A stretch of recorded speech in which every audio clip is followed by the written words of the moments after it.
Lingkungan perusahaan didefinisikan sebagai keseluruhan dari faktor-faktor ekstern yang mempengaruhi organisasi dan kegiatan perusahaan. Faktor-faktor yang mempengaruhi perusahaan tersebut adalah luas dan banyak jumlahnya, termasuk aspek-aspek sosial, ilmu pengetahuan, ekonomi, hukum, dan sebagainya. Dalam artian yang luas, lingkungan ini dibagi menjadi dua bagian, yaitu lingkungan umum dan lingkungan khusus. Lingkungan umum. Lingkungan umum ini mempengaruhi semua organisasi yang ada di dalam masyarakat. Banyak kekuatan-kekuatan yang ada di dalamnya. Faktor-faktor lingkungan umum yang mempengaruhi perusahaan yaitu yang pertama, politik.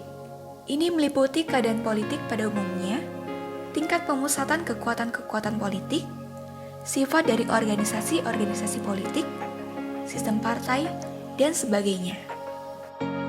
Yang kedua, hukum. Ini meliputi pertimbangan-pertimbangan hukum, sifat daripada sistem hukum, aturan-aturan khusus mengenai pembentukan dan pengawasan terhadap organisasi. Yang ketiga, perekonomian. Kerangka perekonomian pada umumnya meliputi jenis organisasi ekonomi seperti pemilikan perusahaan, baik oleh pemerintah maupun swasta, sentralisasi atau desentralisasi perencanaan ekonomi, sistem perbankan, kebijaksanaan perpajakan, tingkat investasi, dan sifat konsumsi. Yang keempat, kebudayaan.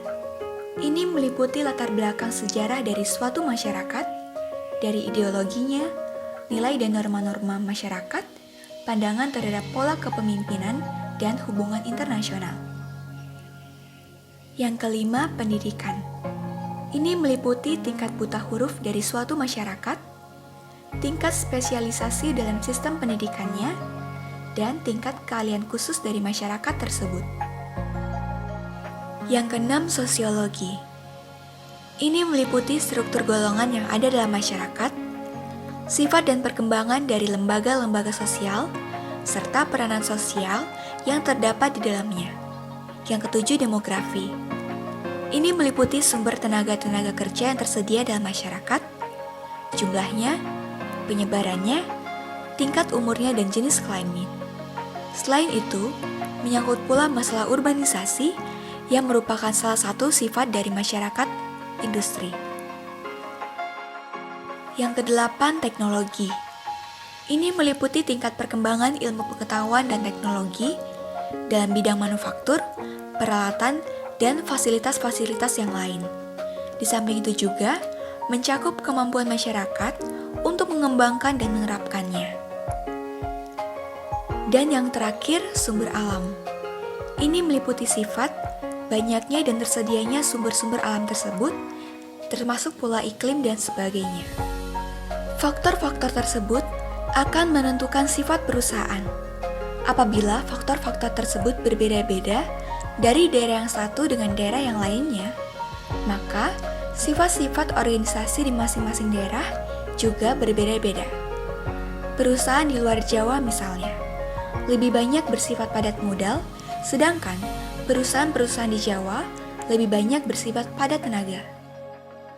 Lingkungan khusus. Sebuah perusahaan yang terdapat di dalam suatu masyarakat ada kemungkinan tidak dipengaruhi secara langsung oleh faktor-faktor lingkungan umum, atau perusahaan tersebut tidak dapat menanggapi semua faktor-faktor yang ada. Di sini faktor-faktor lingkungan yang mempengaruhi perusahaan secara langsung yang berasal dari lingkungan khusus, yaitu kekuatan-kekuatan penting yang lebih khusus dalam pengambilan keputusan dan proses transformasi dalam perusahaan.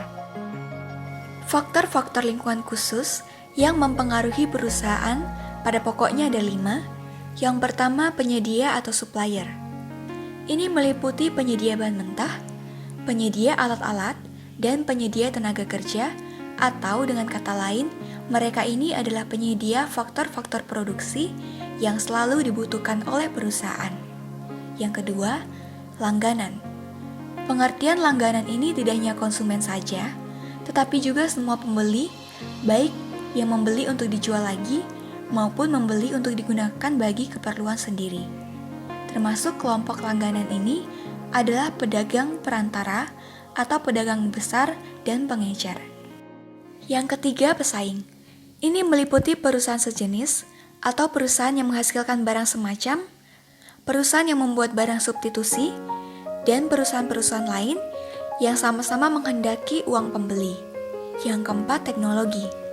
Ini meliputi perkembangan atau kemajuan dalam proses produksi, serta hasil-hasil yang dapat dicapai melalui proses produksi tersebut.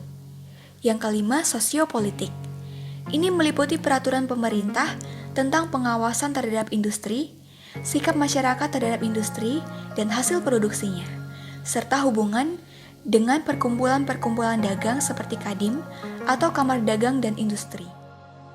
Selain faktor lingkungan seperti yang telah dibicarakan tadi, terdapat pembagian faktor-faktor lingkungan yang didasarkan pada batas-batas geografis di mana perusahaan bersangkutan berada. Di sini, faktor lingkungan pokok yang ada dibagi menjadi dua bagian. Yang pertama, lingkungan nasional, meliputi pemerintah, perekonomian, dan perpajakan serta hukum. Dan yang kedua, lingkungan internasional. Semua perusahaan yang ada akan terkena pengaruh lingkungan nasional secara langsung. Sedangkan pengaruh yang tidak langsung berasal dari lingkungan internasional. Tetapi lingkungan internasional ini dapat juga memberikan pengaruh langsung kepada perusahaan, terutama perusahaan yang berkecimpung atau mempunyai hubungan langsung dengan masalah ekspor dan impor, juga perusahaan-perusahaan yang mengadakan kerjasama dengan perusahaan asing. Keadaan semacam ini dapat menciptakan kegiatan-kegiatan multinasional, transaksi-transaksi internasional, dan kegiatan-kegiatan lain yang menyangkut hubungan antar negara. Perhatian pemerintah terhadap kegiatan usaha. Pemerintah telah memberikan bantuan dalam kehidupan perusahaan, terutama berupa perlindungan atas kekayaan, pengadaan kontrak, dan pemberian paten. Bantuan langsung yang mendorong segmen-segmen dalam perekonomian, diharapkan bantuan ini dapat meningkatkan pembangunan. Bantuan semacam ini sering dinamakan subsidi, meliputi bantuan di bidang transportasi, bantuan pada perusahaan-perusahaan kecil, dan bantuan di bidang komunikasi. Tidak sedikit bantuan pemerintah di bidang transportasi. Hampir di setiap sektor pengangkutan, pemerintah banyak memegang peranan. Tidak terdapat satu perusahaan pun dari usaha swasta yang ikut ambil bagian dalam sektor tersebut. Sektor yang lain seperti angkutan udara, laut, dan darat tidak lepas dari perhatian pemerintah. Bantuan pada perusahaan-perusahaan kecil. Bantuan kepada perusahaan kecil dapat digolongkan ke dalam 3 golongan, yaitu bantuan finansial, bantuan pemberian kontrak, dan bantuan teknik dan manajemen. Bantuan finansial telah diberikan kepada para pengusaha kecil yang lebih dikenal dengan sebutan pengusaha golongan ekonomi lemah, terutama pengusaha pribumi melalui lembaga-lembaga keuangan yang ada atau bank. Bantuan semacam ini diwujudkan dalam bentuk kredit, yaitu kredit investasi kecil, kredit modal kerja permanen, dan kredit canda kulak dengan tingkat bunga yang rendah. Bantuan pemberian kontrak, baik berupa jasa maupun pembelian hasil produksi, secara langsung dapat mendorong kegiatan pemasarannya. Sedangkan bantuan teknik dan manajemen umumnya diberikan kepada koperasi-koperasi dengan tujuan untuk menggiatkan usaha-usaha para anggota koperasi secara bersama-sama dan merata. Dan yang terakhir, bantuan di bidang komunikasi.